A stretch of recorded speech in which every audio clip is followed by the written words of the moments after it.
Hello everyone. It's a great pleasure to be with you today. And of course, it's a long weekend. So because of this, that's also even better. My name is Katarzyna Czekaj. Currently, I'm working as the engineering team leader, but in the past, I held multiple roles when it comes to Agile transformation. So I've worked as a Scrum Master and also as an Agile coach. In different organizations, depending, smaller ones, startups, but also bigger corporations. Mostly my experience with Agile transformation comes directly from bigger organizations. And what I'd like to share with you today is a few of my observations when I was running for almost 2 years Agile transformation efforts, playing the role of an Agile coach. To be honest, when I started to prepare myself for this talk, I've decided to do some research. So, the easiest way to do a research is just to open a Google browser and just to type a phrase, Agile transformation, to see what's out there. Maybe any interesting and interesting thoughts that are connected with what I wanted to share with you. And what I saw there, it was like tons of different materials, guides, experts, blog posts, etc., talking about how to approach Agile transformation, what people have done. And recently even, I joined the conference where at least 1/3 of all the talks were focused on Agile transformation. And being honest, I freaked a little bit. It was like, oh my God, what else is there worth sharing? Or actually, is there anything else worth sharing? What I didn't want to do, obviously, is just to repeat the stuff that you already heard or learned from or read about. And that's the thing I'm bringing today. That's the question actually I'm bringing for you today.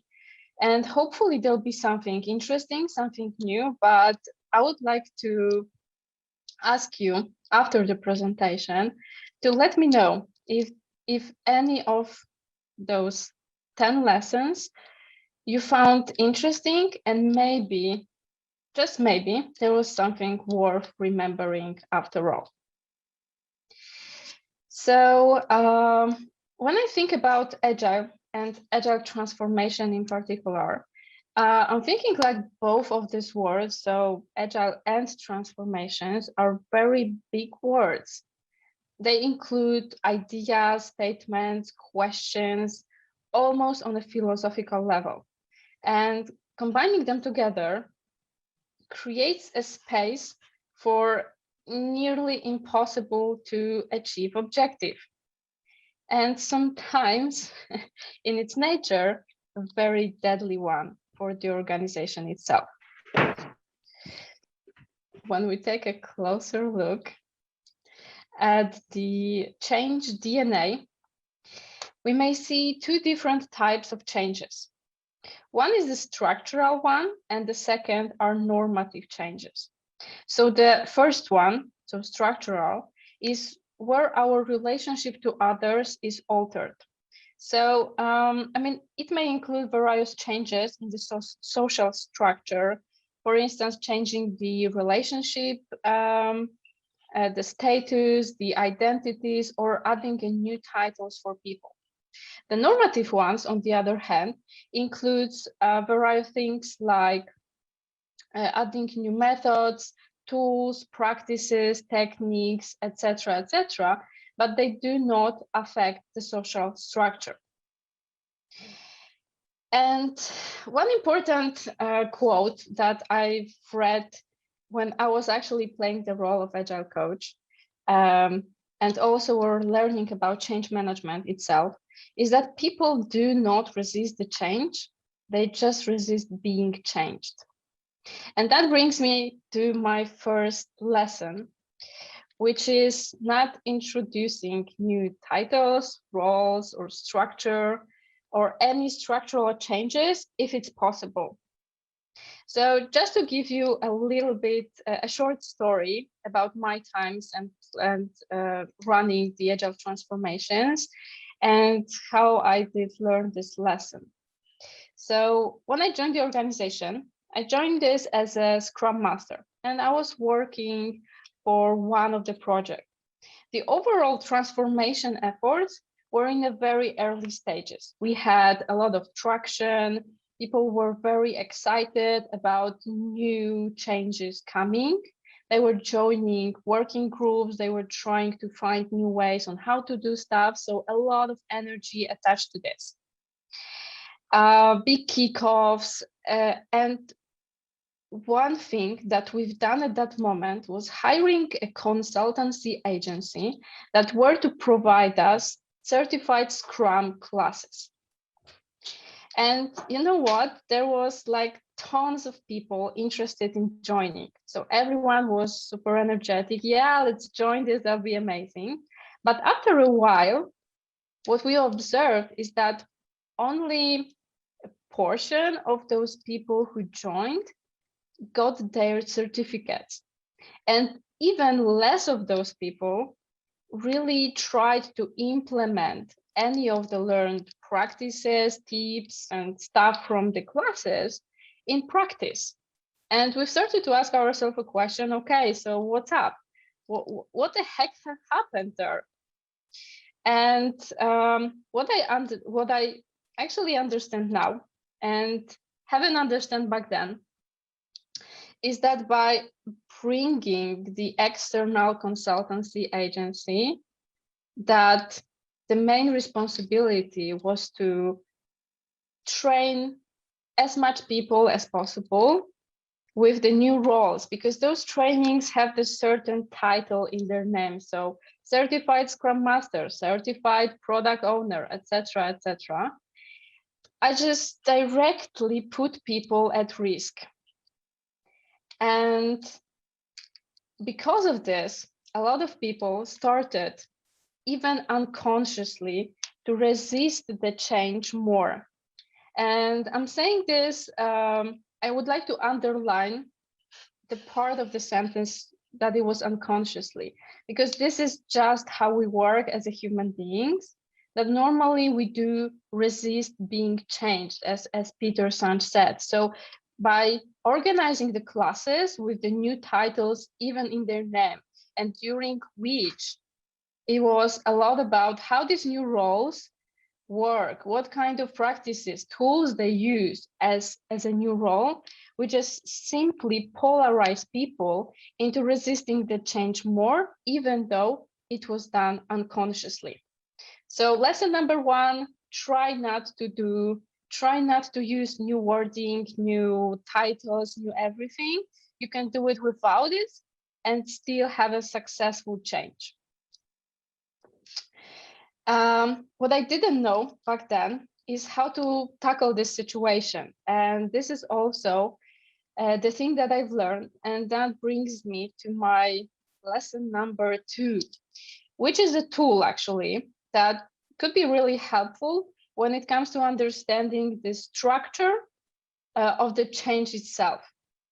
So what you can do is to map people in your organization and understand what are the differences and different approaches, emotions attached to the change itself. Just to give you, again, another story, when I was playing the role of Agile coach, there was a moment of time when I took over the transformation efforts. Because when I joined the organization, I joined as a Scrum Master. I worked directly with one of the teams. And then after a while, I switched the role to Agile Coach, and I've become responsible for the whole transformation efforts. At that moment of time, I just sat down and I tried to understand where we are with the whole movement, where we are with the whole transformation.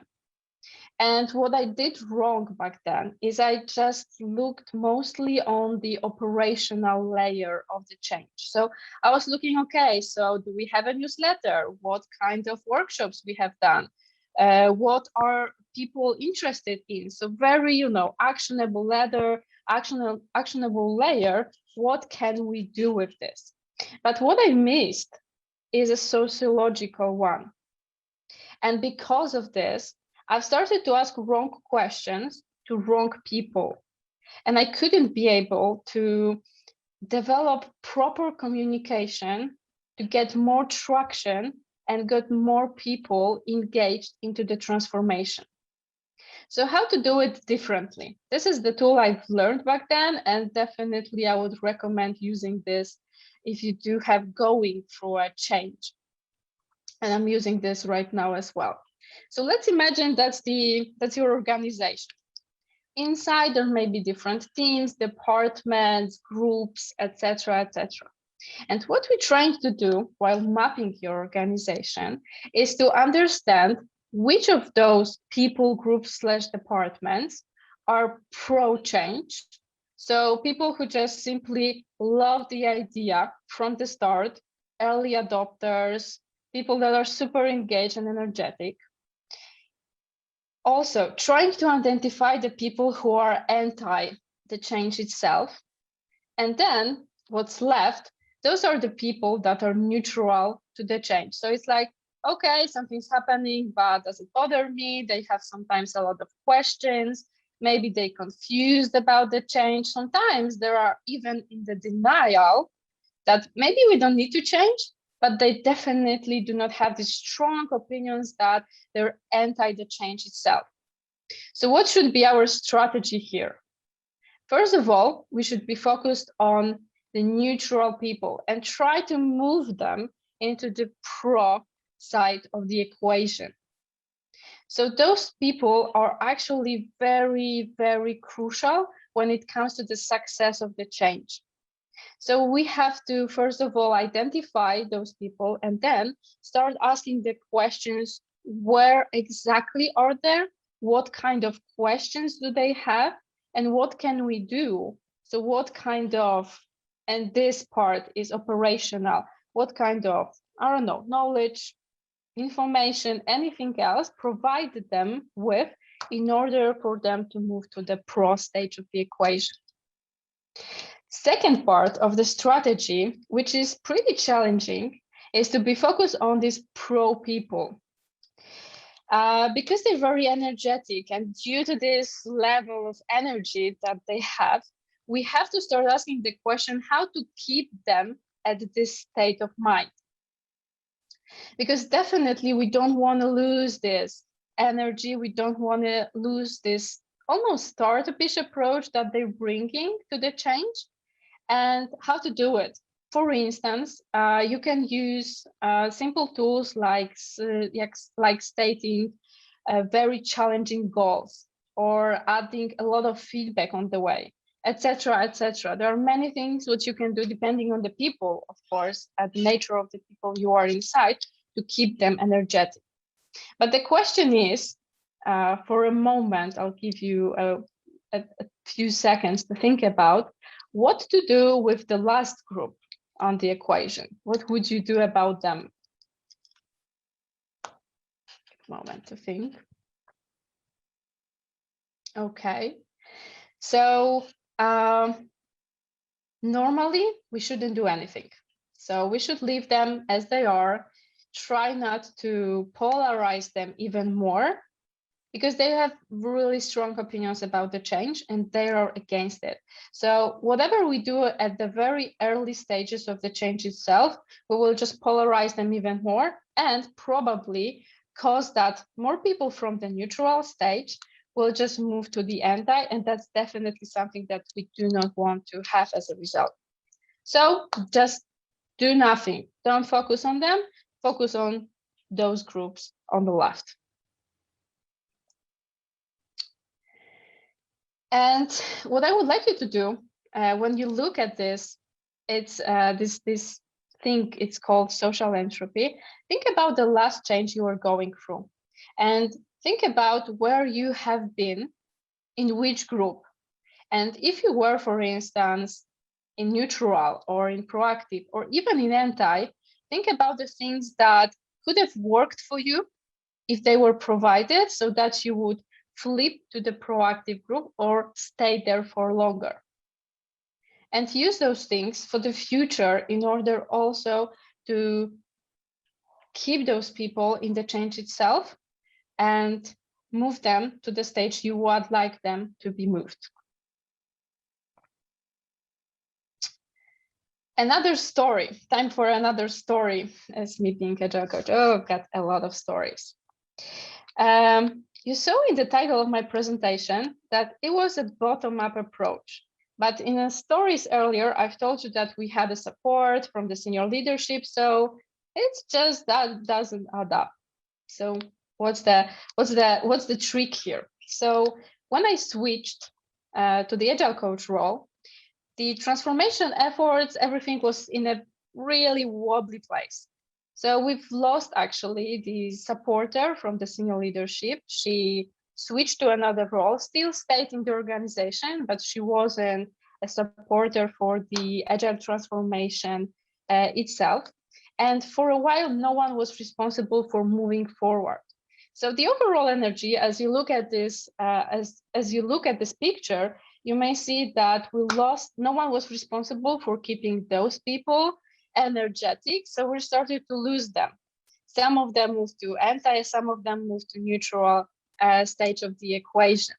And I've joined exactly at this moment of time when actually we had only a few people here and a lot of people somewhere here and even here. So what I've done, I've started to look around. I started to look around the people I've been working with and I knew are great leaders. And I reached out to them and asked them, hey, you want to be a part of this Agile transformation again? Maybe we can start to think how to resurrect this, how to make it alive again. And I was pretty surprised that a lot of those people said, yeah, that's amazing, let's do it. You have energy, let's start it and let's do it again. So what we did actually is we formed an internal Agile Working Group. And that was one of the best things I could have done back then. And it worked amazingly. So how to define, how to pick the right people for this kind of working group?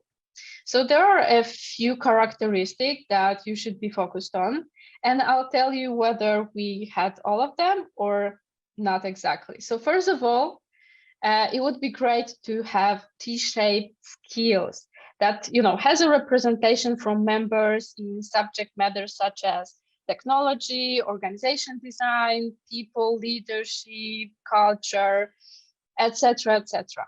Because what we're looking for, having this Agile Working Group, is a holistic perspective on what the organization needs. So what is the next steps in finding this agility on our own? So in the best case scenario, we would have people from sales, marketing, HR, finance, IT, etc. So any department you have in your organization. In our case, it was slightly different because we've decided that the second time we're approaching the transformation, instead of going big, we would like to go very, very small and heal first IT department itself instead of approaching the whole organization, because simply we just didn't have a manpower to be able to do it correctly. So we only have people from IT, and we wanted to be focused only about IT itself. And you know, that worked pretty well because we still try to have people on different experience level, mostly leaders. And that worked pretty well, but that's not the only characteristic that we should be focused on. Another thing is that it's great to have people that are 100% time dedicated to working in this Agile Working Group. So they're becoming team members for this effort. And in our case, again, we haven't got this. So we had leaders from different departments, and they just had up to a few hours per week to spend on working together and also on implementing different stuff. And I was the only person that worked 100% there, focused on what's the strategy, organizing stuff, etc., etc. But it has, it has pluses and minuses. So in our case, not having people 100% dedicated was a huge plus, because those people were leaders. I mean, actual leaders in different departments, teams. So they could just simply bring the ideas that we've been discussing and implement them in their teams. So we could have much faster feedback loops instead of having external people that were joining different teams or departments and working with them in order to implement things. So it works both ways. So there are pluses and minuses, but of course, if you have 100% dedicated people and if you are able to do it, go for it. But if you're not, you're still able to do something valuable out of this. The third one is pretty obvious. So having knowledgeable people. And by knowledgeable, I mean in different areas. So not only people that understand the craft of agility, but also tons of different aspects when it comes to building healthy organizations. And I'm not going to list all of those aspects here, but if you were to think about it, just think about what's needed to shape the organization's culture and bring the most diverse people that you'll be able to find. Because the more diverse the group will be, the more you will get out of this and the better ideas you will create. The fourth one is credibility. So it is important, it is pretty important, especially when it's a bottom-up approach. And if you do not have the direct support from the senior leaders, that you're bringing the members of this group have gained a fair amount of organizational credibility so that they can use it in order to get more and more people involved, especially from these senior levels in the organization.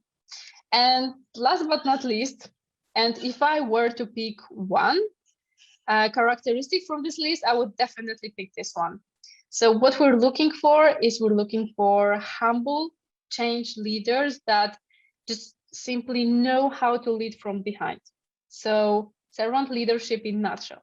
I'm definitely not going to go into details what the servant leadership means, because I hope you all know this, but think about why you're looking at any change. It doesn't have to be agile transformation.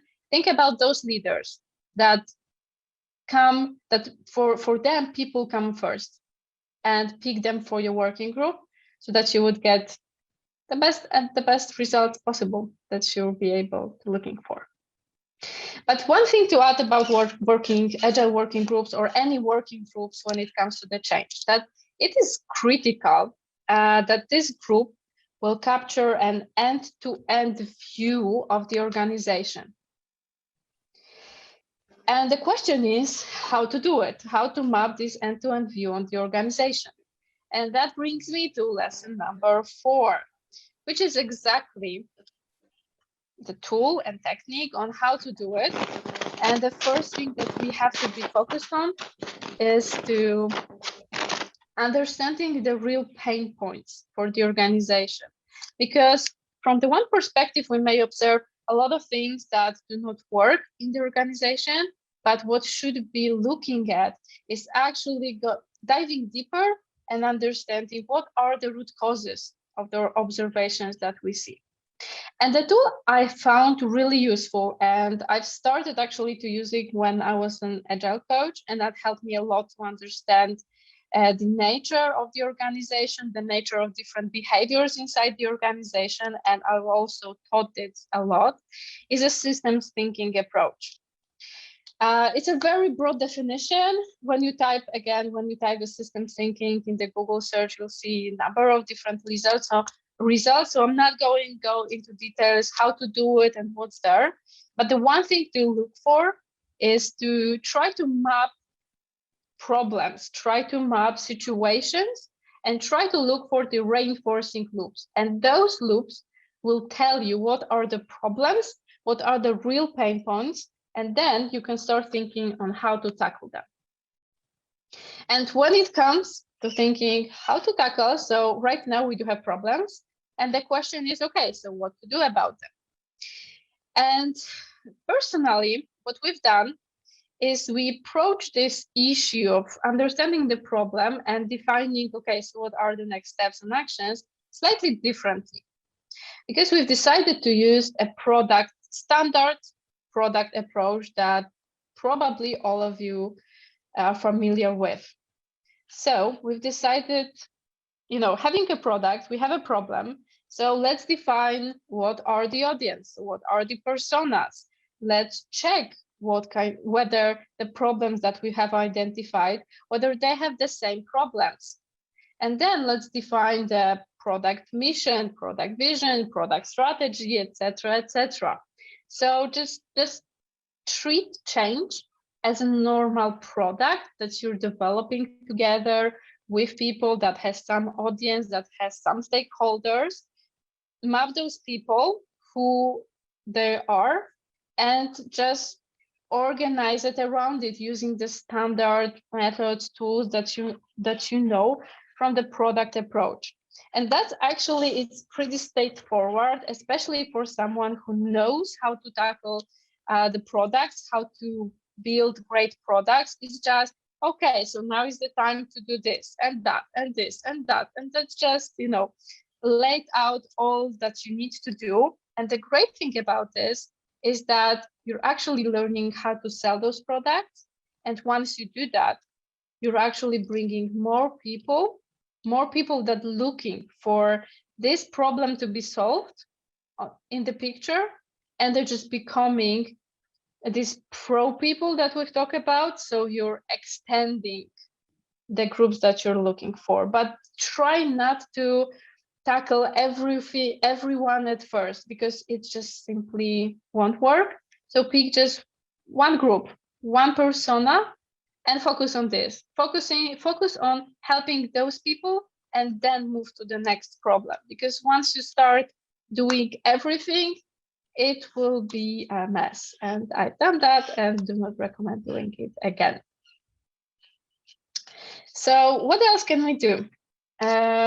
Actually, while we're talking about the product and solving the one problem, we may pick some kind of pilot project or high visibility product that we're building, anything that has some tension inside the organization to make it successful, that a lot of people are looking at this, and try to focus on this particular project and implement the things that you're looking for there. So if you want to change something bigger, this is the best idea. Of course, if it's going to be successful, that's definitely going to work. If it's not, of course, you can use it as a tool, as a case study with some lesson learned, use for the future. So in both cases, it will work on some level.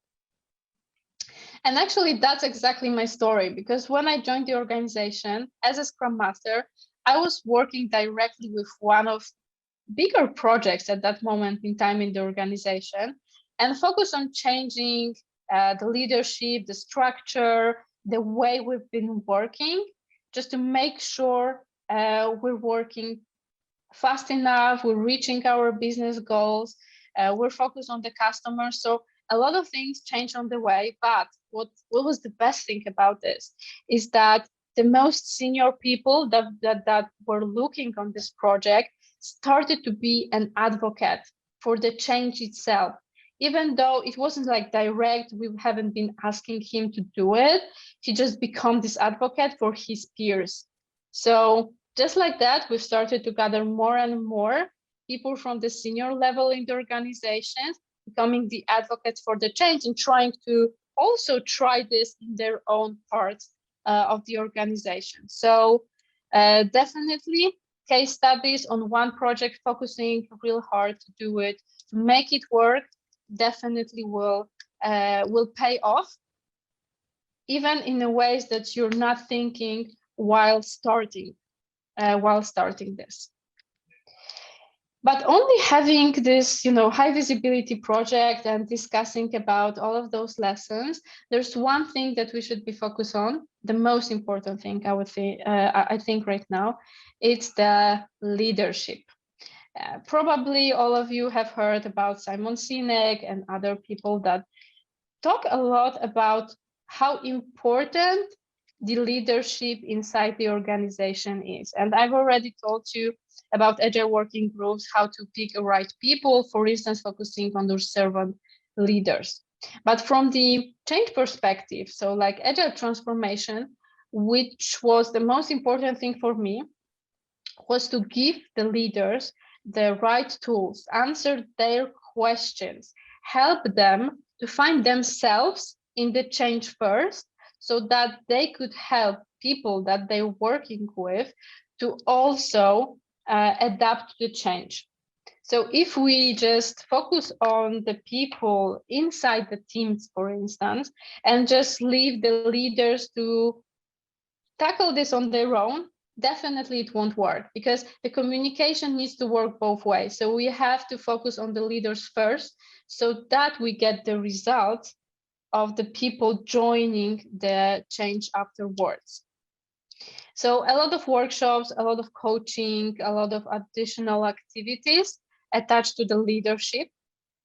But also, I designed something different, because it's not only about leaders that exist in the organization right now, but it's also about building, about creating the leaders that are not leaders right now, the future leaders, people that want to be leaders, so that they will have the tools, the mindset that we're looking for from the start. And that was a program. So I've designed, I'll skip this. I'll design the program.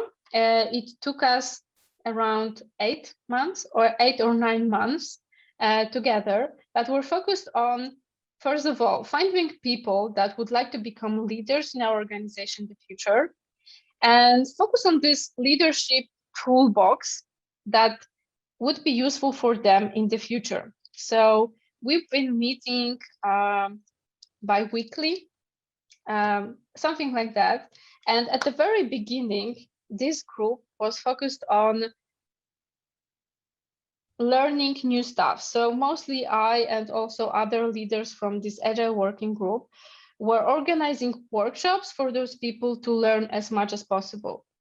But on the way, we've started to switch the narrative a little bit. So we've started to do the less workshopy, lecture-y way, and to switch a little bit more into asking people, listening to them, giving them the voice. And as more voice we gave them, the more autonomy we gave them, the more self-organizing the group started to become. And it naturally evolved, because the program ended after 8 or 9 months, but this group naturally evolved into the community of practice, because they've been this group from the beginning. They've learned from each other a lot, and they were just bonded. And to be honest, it was the first time for me ever that I've managed to build this self-organizing community of practice that I wasn't needed. And that was the dream. I've tackled this at least a few times in the past, and every time it was a huge disaster. But at this moment of time was like, it just worked. We had the core, so we started to open this for other people to join. So that's, and we've done it slowly. It wasn't like this, let's send an emails and ask everyone who's interested to join, but it was like whisper marketing, as I call it. So the one that started to talk asked, okay, invited next people, and those people invited the next ones if they liked it. And because of this group was really bonded, and it just simply worked. And being honest, it still exists, even though I'm not there for 2 years, I guess, or even more.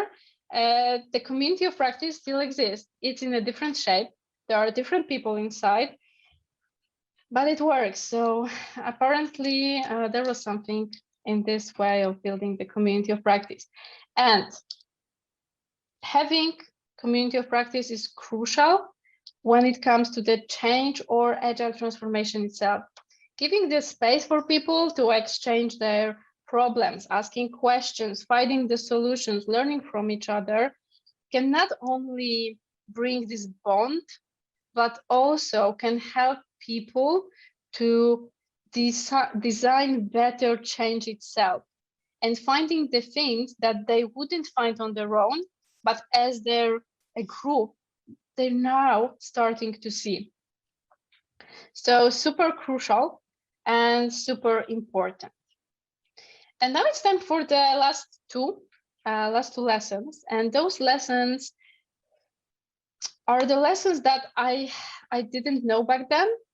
And right now I see them as the most important ones when it comes to agile or any culture changes, especially agile transformations. So number nine is being focused on technology. If you're doing software, that's the IT. If you're not doing software, that's any way how you approach designing your projects or products. For me, as I was the agile coach, that wasn't the most important part I was looking on. And what I would do differently right now is to start from technology, from looking at this. So focusing, for instance, on the upgrading of infrastructure in order to be able to reduce the end-to-end lead time. Because what is a great thing about this is that once I was an agile coach and I was working with multiple teams and I was running retrospectives, for instance, with them, there was one thing they all have in common. It's the technological constraints that they were talking about that they've seen as major blockers in the process itself. And that was the real issue that I should be focused on first when I was an agile coach, and I didn't do that. And you know, if you're making software, you have to be focused on how to do the best of the best. So things like cloud solutions, automatically done continuous integration, continuous deployments, if that's what you're going for, proper monitoring that will allow to detect anomalies and problems very early in the process, measuring the right things like time to detect, time to resolve. Those are the things that we should be asking and we should be striving for when we're running agile transformations. Because methods, daily meetings, retrospectives, blah, blah, blah stuff will come in second. And that is the first thing that we should be focused on, because without this, first of all, we won't get any IT people on board because they will just simply see that they have blockers, they have real issues, and there's nothing done about it. And without it, we just can't deploy better products, we can deploy it faster, we can validate it faster with the customers. And I think that's what we're looking for if we're going agile transformation. And if we're not, the question is whether we're doing the right thing. So lesson number one for me, and I'm using this right now, especially as I'm working directly with technological team as a team leader, is to focus on technology first, and everything else magically just happens, being honest with you. And lesson number 10, the most important one for me, that I've learned the hard way, because I was also always very energetic person, always keen to look for amazing ideas, something new that's happening. And more than often it wasn't working. And for me, I've learned this hard way that doing an agile transformation, it's more about being pragmatic than anything else. So fix the things that needs to be done. Focus on the things that really needs your focus right now, and not on some amazing stuff that could be done somewhere in the future. Help the real teams. Focus on the real people, on the real leaders that you're looking for. Be actionable and use data to support your decisions, but be as pragmatic as possible in what you're doing. Because in agile transformations, it's like you can do tons of stuff, but focusing on just one thing and fixing this one thing, the most important thing that needs to be fixed and will help people, that's like the most important step that you can make when it comes to agility, because it's not about processes. It's not about the methods that you're using. It's not about whether it's Scrum, whether it's Kanban, whether it's whatever. It's not about this. It's about the real people that have real struggles, and focusing on the work, so managing work, managing how those things depend on each other, being pragmatic, is the most important lesson that I've learned the hard way, and I still use it. And if I were to share with you the most important lesson, or one lesson from Agile Transformation, is to become pragmatic. And I guess that's all. Of course, I could list much more lessons, but those 10 were the most important for me, and the one that changed me as a person, and especially changed me as a leader. So thank you all, and hopefully you found anything that was inspiring, as I mentioned at the very beginning. Yes, thank you very much, Katarzyna. Of course, those 10 lessons were very inspiring for all of us. And I know that based on the agenda, we should have now the short break, but we lost some minutes at the beginning due to technical problems. So let's just spend now some minutes and answer the questions that appeared during your presentation. So I will maybe read the first one that Gosia asked. Hi, Kasia, I do not really agree to leave the anti-group not supported. Why do you think so? I mean, if you learn a little bit more about how the social entropy works and how the sociology works, and what drives the anti-people first, then it's more easier. I do not want to, because of time constraints, dive into details, but I strongly recommend reading a little bit more about the social entropy. There are a lot of studies when it comes to, for instance, voting, because that works the same in anything that's around us, and that explains why this strategy works the best. Thank you. I know that we are a little bit under time pressure, so maybe I will just move to the second question that Ian asked. Do you own the change, or does the change own you? It's quite interesting questions, to be honest. I'm also curious, what is your answer? Do you own the change, or does the change own you? I think you should own the change, because you have to know why you're doing things. Because if the change owns you, you're just lost in the woods, and maybe you should start asking questions again. Simon Sinek, so why we're doing this and what for? So, and also the most important question when it comes to being pragmatic. So what's the one thing why we're doing things? And actually, what pragmatic means for you, because this question also appears as the last one. So actually, for me, when it comes to leadership, maybe I'll focus on this one, is to be focused on not only the real problems that we're having, only tackling this, because that sounds really obvious in a way, but not being over in any way. So if we do not need something, let's just don't do it. And sometimes being really open to the things I haven't been open in the past. So for instance, if we feel for a while that maybe we don't need daily meetings, just don't do it. If we don't need retrospectives, just don't do it. If we don't need something, just let's not do it. So it's just simple as that, and really understand how it works. And I know that's not the best answer is this. It's not that easy to explain what this pragmatism is, but really be in the moment and see and listen to the real things that's happening. And sometimes bringing less your own agenda is the answer to being a better leader. So maybe let's just spend 1-2 more minutes and I will read the last questions. It's quite a long one. What if the company you are working is not allowing cloud solution? It's very common in banking industry that cloud is simply seen as not secured and it's banned. Can we drive change without maybe the newest technology?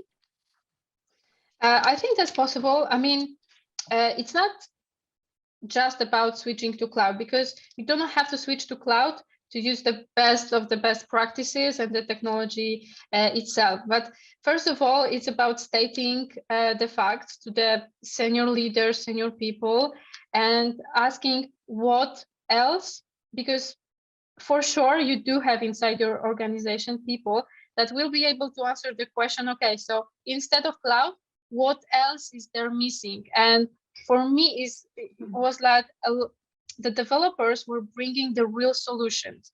But what we've been missing is that bringing those solutions to the senior leaders and actually trying to do something about this to unlock those possibilities. And sometimes, of course, you won't be able to do it. But for me, it's also important that at that moment, you should start asking the question whether actually this change will work, because focusing only on the methods and practices have its limitations.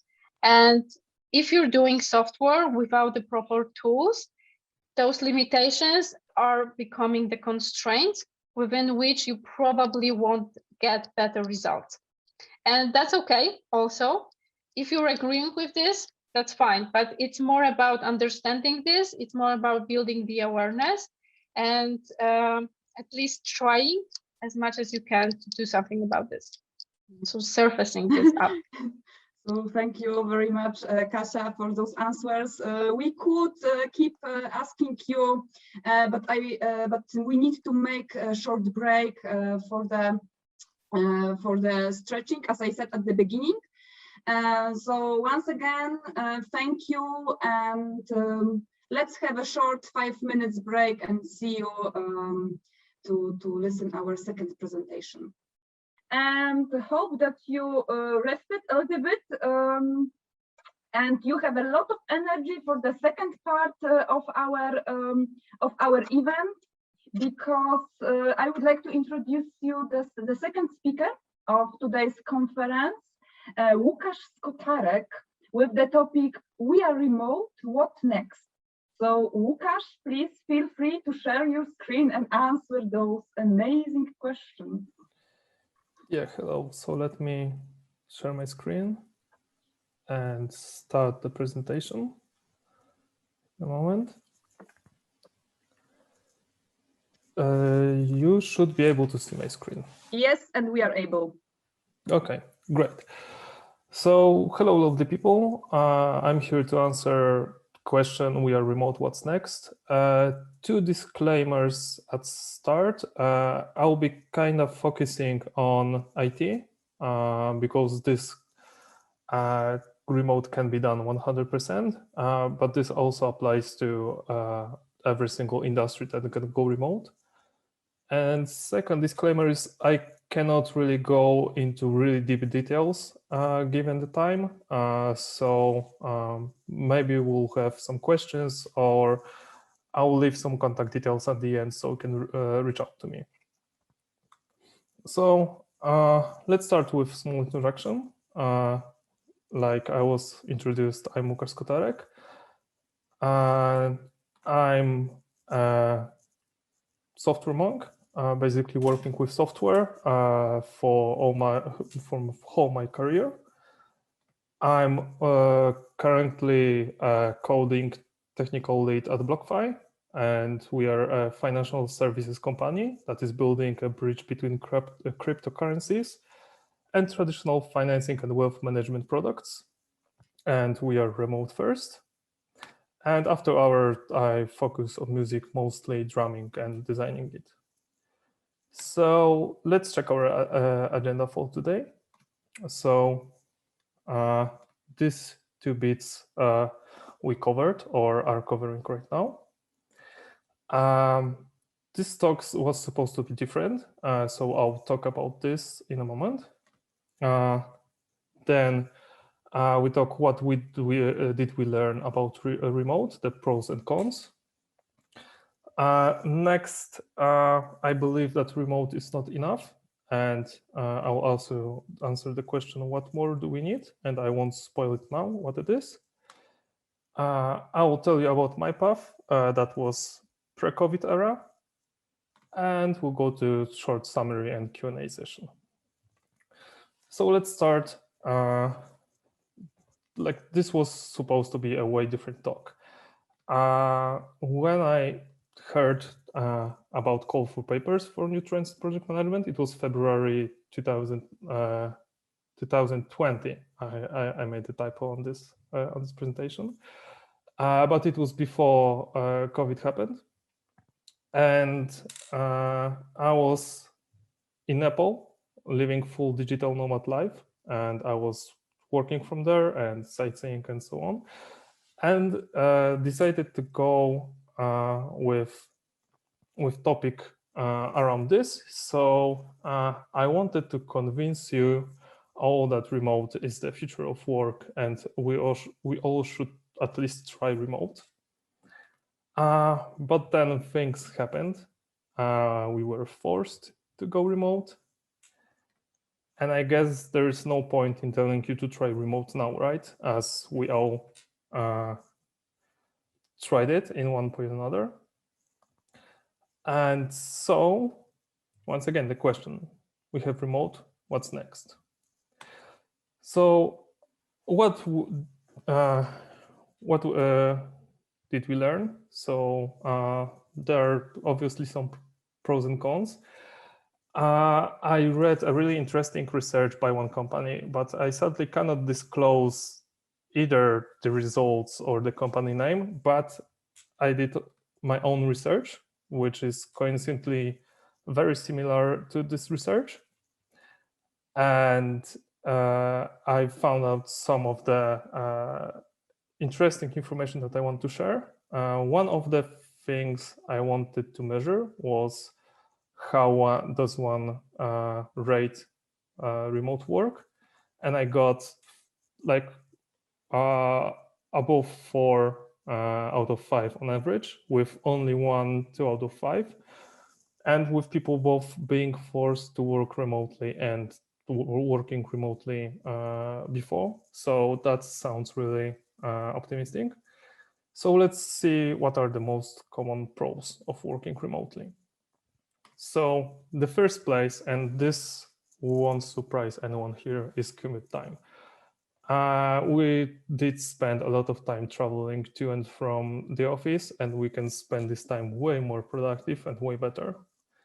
The next one is flexible work hours.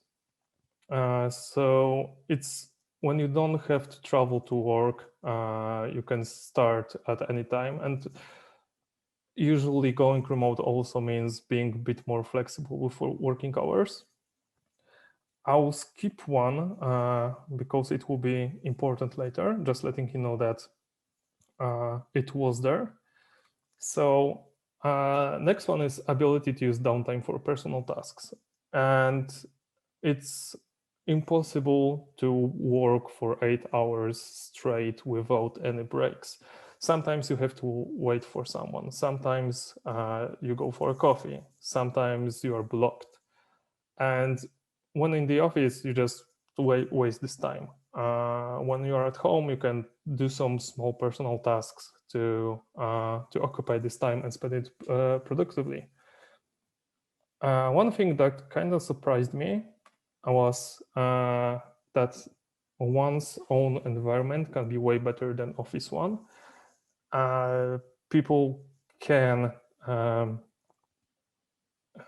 adjust. They have their own preferences, and office can be very well supplied, but it's supplied for average person, and as we all know, the average person doesn't exist. So people have a lot of way of customizing this. One of the points here was coffee is way better at home than in the office. So even small things do work.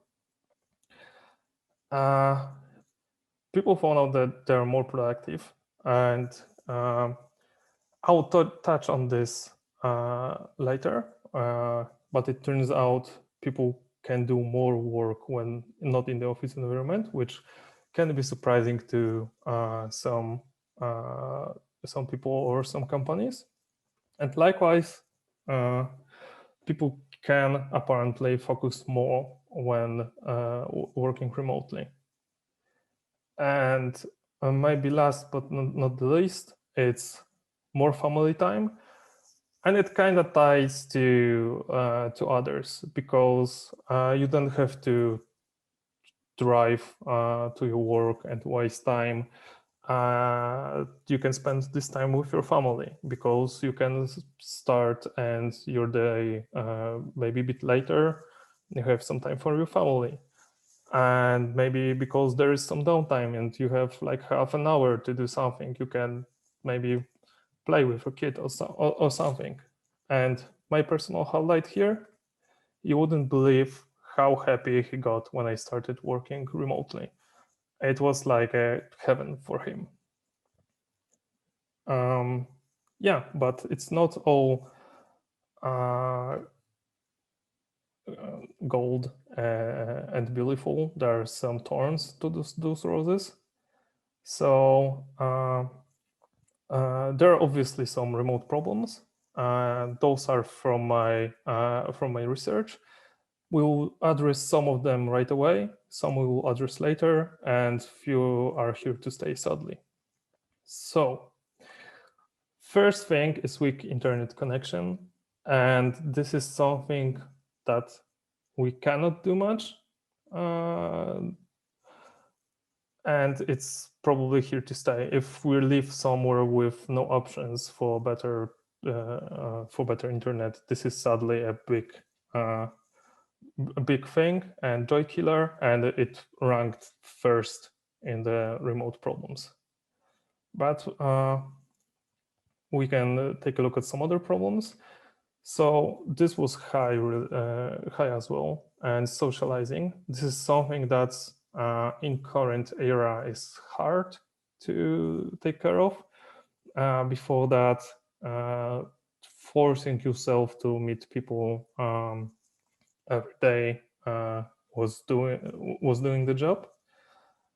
And next one was team communication. People actually were not happy about the state of their team communication. So how they communicated with with their teammates. And this is something that we'll cover soon, because only going remote will actually make this work way worse.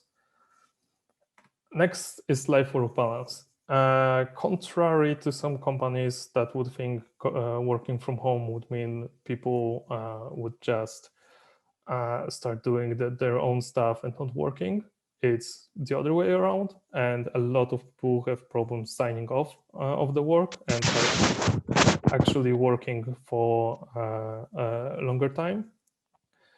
This can be solved by, for example, having not having personal stuff on work computer, or having separate computer just for work stuff. This is something I've been guilty of as well, because when I stopped working, I started doing my personal stuff on the same computer I've been working. So it was really easy to check something, or there was some problem I was trying to solve, so maybe I got some solutions pop up in my head. And basically, same with space. It's really great to have a separate room.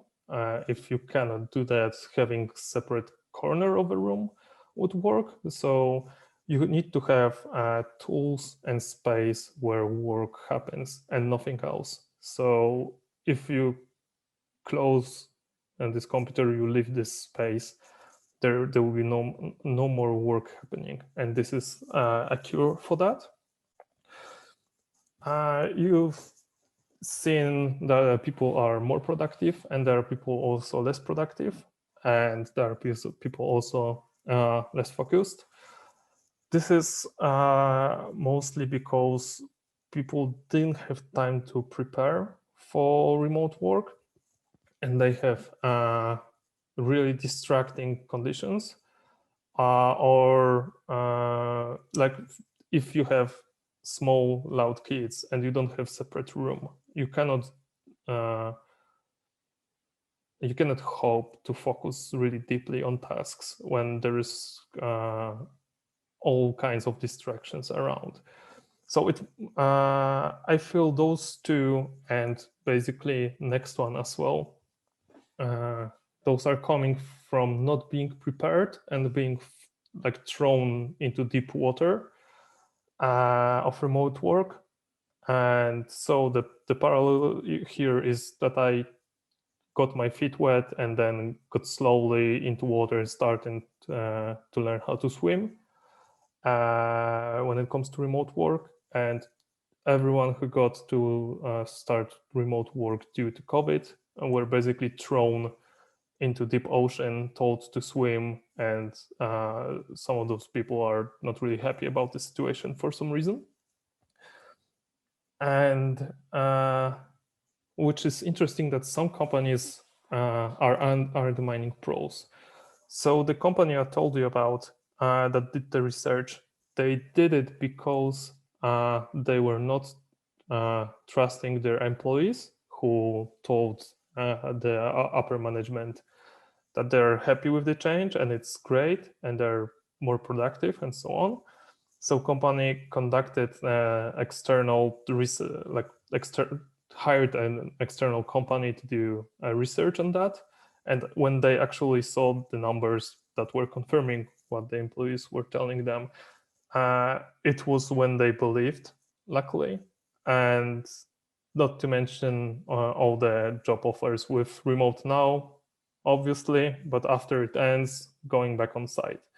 For me, it's like, so we can or can we not go remote?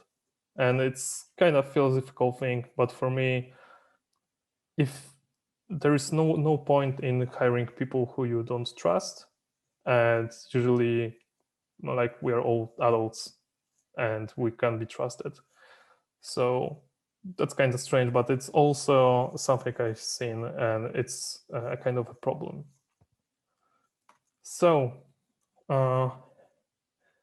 like apart from internet connection, which is problematic in its own way, there were some issues that I told you that I'll be covering later, and the time has come now. We'll talk about two things that will help us work more smoothly when going remote and minimize all the cons. So first thing is going distributed. So you may be asking, why go distributed? And if you're asking that, you're probably an employer, not an employee. So first thing, you've got unlimited talent pool. So if you're hiring just from Tri-City area, you've got all the people from Tri-City area, and you're competing with all the companies in Tri-City. If you increase that for Poland, European Union, and the whole world, you've got basically unlimited talent pool with way less competition because there's still not many companies going full distributed to choose from. And by best talent, I mean best talent for you, your organization, because there is no such thing as best talent in general. This is the skipped pro from the pros and cons slides. This was really high. I can work from wherever. obvious example is me going to Nepal and working from there, but there are many stories of people renting a house in Croatia and working from there because the weather is better and like the scenery is really great, and after work they can unwind and go into forest or whatever. And it also means happier employees, which is also a plus. And if that doesn't convince you, there are less office costs, because if you don't have an office or you have a really small one, you obviously pay way less for that. And with employees being happy for that reason, I see that as a double win. And not to mention, company events are even more awesome when you meet like once or twice a year in person. That makes it way more special than just cramming under the office into a bus and going somewhere. And I know those are way more complicated to pull off. The logistics can be a nightmare when you're getting people all across the world to one event, but those will be really special and memorized forever. And some may ask about formal details. Those are usually easily solvable. You, for example, don't have to change your tax residency if you're traveling around the world. So as long as you're hired in the same country, it's easy. And if not, there are tools like Deal, for example, that make it go smooth. So it's a problem that's been solved. You may be asking, there are those little things called time zones. So they do exist, and they can be a major pain. So we at BlockFi make it work with basically 3 or 4 time zones in America, all the time zones in EMEA region, so that's Europe, Middle East, Asia, Africa, and APAC, so Asia Pacific region.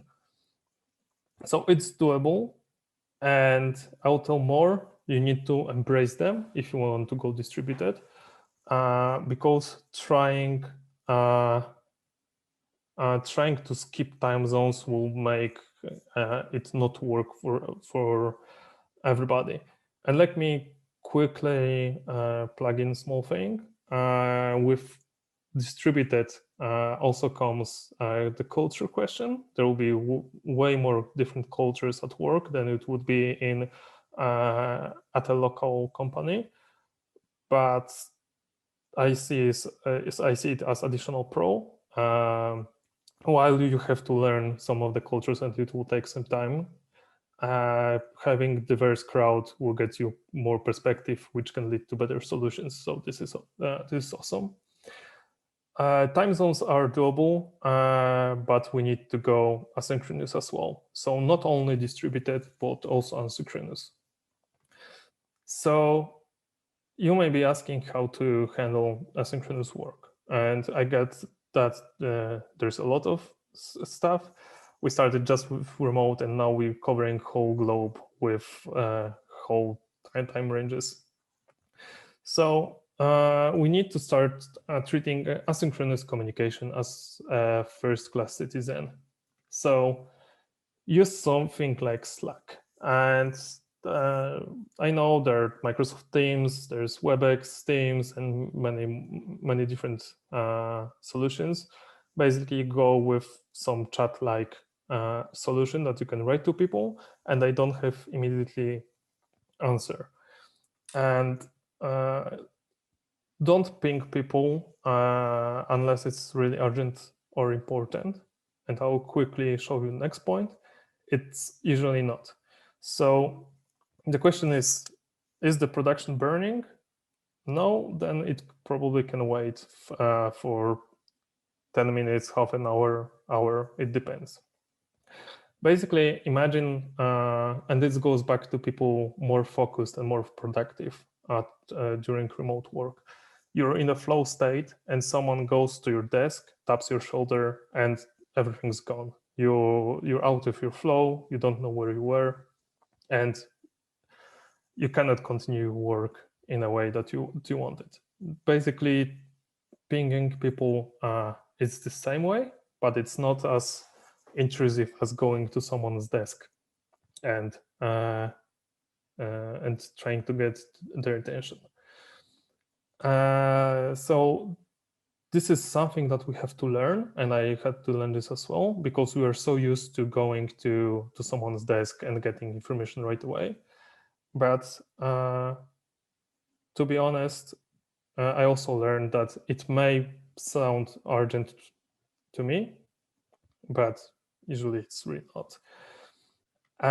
One thing to remember with asynchronous communication is we need to over-communicate. So, for example, the thing I do, we have a private Slack channel for our team, and I will write my to-do list for the day, and I'll update what I actually managed to do. So this is one of the example, but we should focus on communicating too much and giving too much information than too little. It doesn't hurt to get to read one more line of message, but it can hurt if you don't get some important information. And remember that mail is still a thing, and it's being used, and you can use it too, but don't expect response right away. Some things needs to stay synchronous, so we cannot do everything asynchronously. So do meetings if it's really needed, or if it saves time. Sometimes it's quicker just to hop on a call and explain something than do it in writing. Sometimes we really need to make a meeting to get some decision going. But if you do, every single discussion, meeting, decision made, and so on should leave something permanent. And what I mean by that, so for example, we can go to the Google Docs and write notes from the meeting. We can record the meeting, which is that simple. We can write some stuff on Confluence and so on. So basically create artifacts, and those are essential when working remotely asynchronously, because you won't have a situation when everyone can join your meeting. I mean, those do happen, but you cannot count on it. And in spirit of kind of over communication as well, you need to be sure that everyone has the same information. I feel like, for example, recording meetings is a great way of having them. So, for example, we do record our things. So if someone can't join for whatever reason, they can just watch it. Remember, don't overuse meetings. You can easily use RFC for discussion, and coming from engineering world, RFC is request for comments.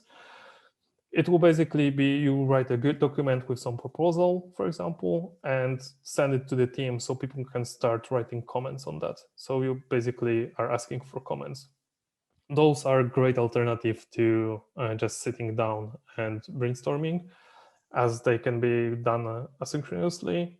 They can be, you can think things through before you write, and you have everything set in, maybe not set in stone, but if someone goes to the document, they'll see what's been happening and can follow all this discussion and comments. But you need meetings to one thing. You need to meet for chit chat, and it's something that I learned quite quickly when we just hopped on like 10 minutes chit chat call with people to talk about anything really, that this is the social aspect that can also help you, especially in this era, to cope with not seeing people. By the way, Basecamp, it can be a hot topic right now, does video stand-ups, so they can have stand-ups asynchronously. So let's go quickly over my remote story, how it went. So I prepared for it as much home office as I could, and just started working from home. I started writing to people instead of working there. So I started doing that in the office and not caring if I get answer right away or not. I designated space at home for work, and it's been working quite great. Before, like when it was still possible, I started socializing a lot more. So my goal was to meet with one person I know every single day, be it on lunch or a coffee or for a beer in the evening, whatever, but at least one person daily, and it worked great. Started using Toggle for work time tracking, so I know when I should sign off. It's really a great tool. When I see the hours tick, I know that because when you're working sometimes and you get in the flow, it feels like, for example, 1 hour passed, but in reality, those were 4. And without some kind of clock, it's really hard to keep time. And obviously, travel and work makes it even better. And if possible, it's a great opportunity because you sign off and you see amazing places and amazing people. So, quick summary, there are obviously pros and cons, but some of the cons are because remote was forced or because we want, and by we, I mean either company or our habits want to stay local and synchronous. If we embrace asynchronous remote, everybody wins because employees are happy and employers are happy. They have more productive employees that are happy and less costs, which is great. And yeah, this is basically it. This is time for the thank you and questions. I've been Łukasz Skotarek. You can find me on Twitter or just email me if you have some additional questions that you would like to cover that we won't be able to do today. Thank you very much, Łukasz. Actually, I have one question based on comments that I read on the chat. What do you think? The home office is quite easy to deploy, or it's difficult? And when it comes to the trust to our employees, peers, especially in Poland? Yeah, so it depends, like any IT question. But yeah, as I said, especially I know IT best because I've been working there for all my life, so I can vouch for that. And I feel like people are undervalued when it comes to trust, and I don't know why it happens, but you can put a lot of trust, and there's been research on that. If you put more responsibility on people, they will behave more responsibly and so on. So for example, there are also research with unlimited paid time off, which turns out that almost no one overuses it, and people are even underusing it, and management has to keep telling people to, hey, go on vacation. So trust may be an issue, but it's I mean, the issue in that way that people need to change their way of thinking about it, because people are really trustworthy. And when it comes to home office, it depends on the environment you have, because obviously if you're like on 10 square meters with a lot of things happening, it will be difficult. But I think any environment can be adapted. Even if it's just one corner in your room that you have one chair and you're working there, it will be enough. Yeah, actually, the one corner is it's my situation right now. So yes, thank you for this for the answer. And we also have another question. Let me just read it. What is the top challenge to you personally and also to the others? Yeah, so I think changing the way, I would like repeat that over and over again, but changing the way of thinking.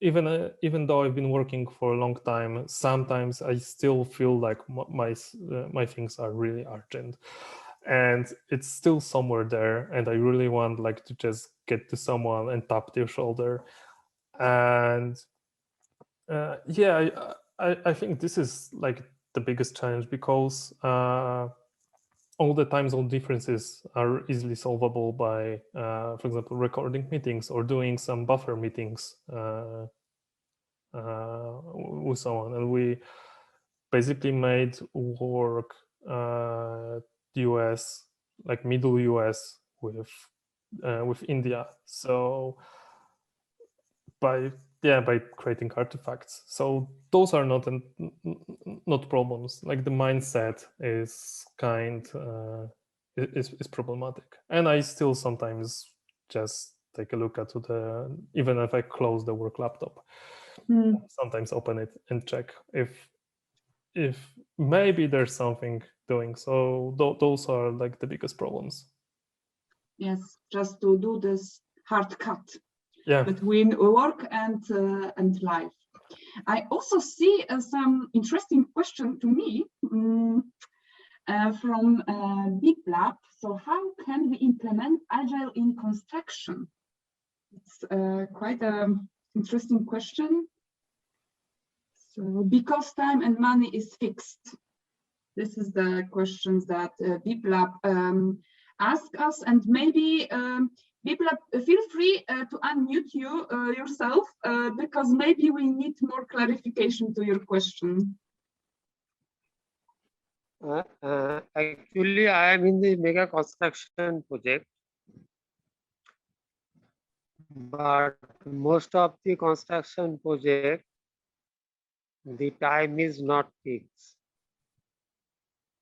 and the scope is not fixed, as well as the money is also not fixed. So how we can micro level we can implement the Agile in a small work package or a small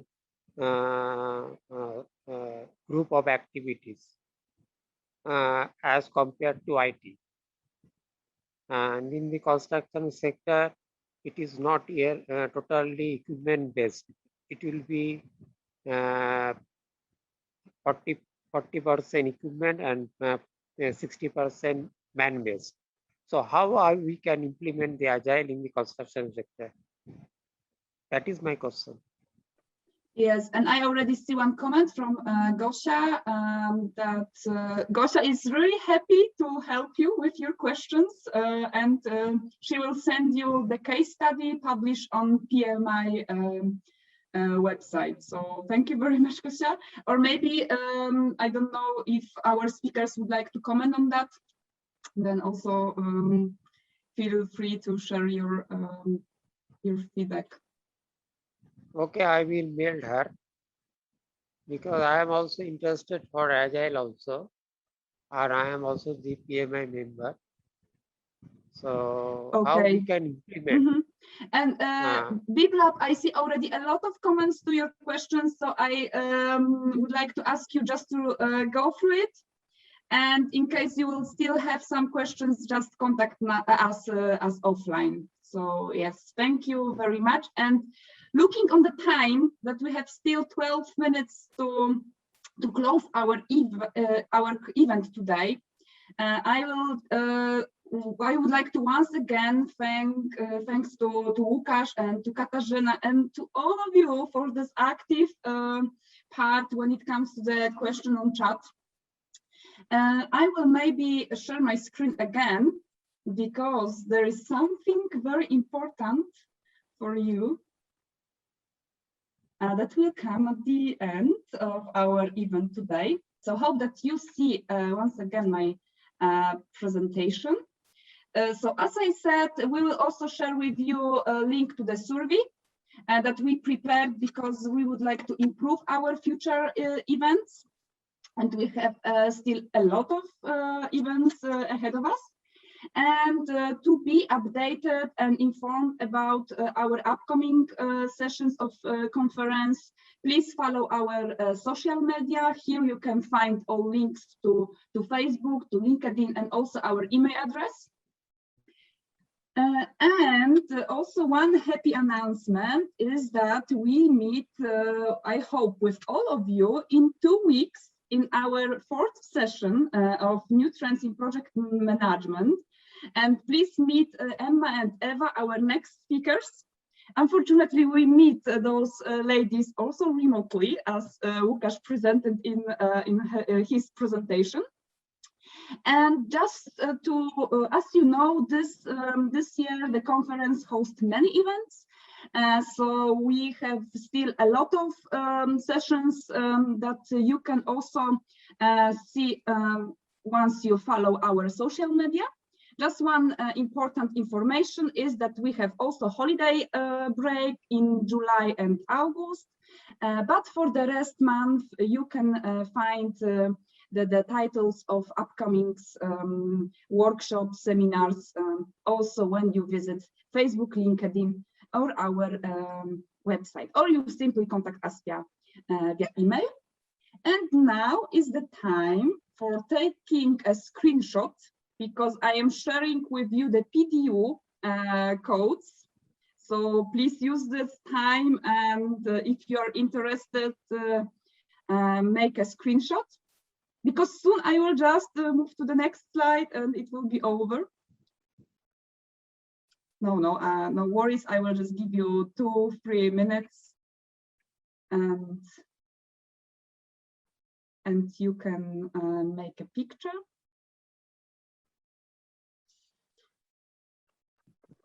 Hope that you were able to do it, and if not, then I will keep this slide. And in the meantime, I would like to thank you for joining our event. Even due to the small technical issue at the beginning, we managed to do it. I hope that you all enjoy to be with us today. See you in 2 weeks, and have a nice rest of the event. So yes, thank you very much, my dear PMI colleagues.